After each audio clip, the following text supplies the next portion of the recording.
একটা বীজের প্যাকেটে একসাথে কয়েক ধরনের বীজ মিক্স করা ছিল। সেখানে এই যে এরকম দানা দানা, এই যে এরকম সোলার বীজের মতো দেখা যায়। এটা হচ্ছে কামরাঙ্গা সিম। আপু তোমরা অনেকেই এই বীজগুলো চিনতে পারছো না, সেজন্য আমি সবগুলো দেখাচ্ছি। এটা হলো কামরাঙ্গা সিম, মানে সিমটা কামরাঙ্গার মতো হয়, এটা কিন্তু মাচায় উঠে এই গাছটা। আর এই প্যাকেটের সাথে এরকম আরেকটা সিমের বীজ ছিল লাল লাল, সেটা হচ্ছে এই যে এই লাল লাল এরকম এই বীজটা, এটা হলো বাড়ি সিম 5। এটা কিন্তু খাটো জাতের সিম, মানে এটা মাচা লাগে না, মাচা ছাড়াই হবে। এই বাড়ি সিম 5। এটা হচ্ছে ঝাড় সিম।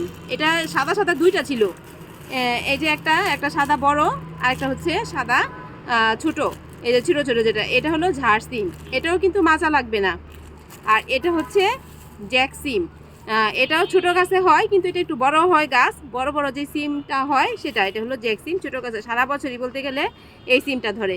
এই হলো 4 ধরনের সিম এক প্যাকেটের ভিতরে ছিল। আর অন্য যে দুইটা বাড়ি সিম 1 আর বাড়ি সিম 6, মানে আলাদা আলাদা, ওটা তো লেখাই ছিল, ওগুলো কিন্তু মাচায় যেটা উঠে।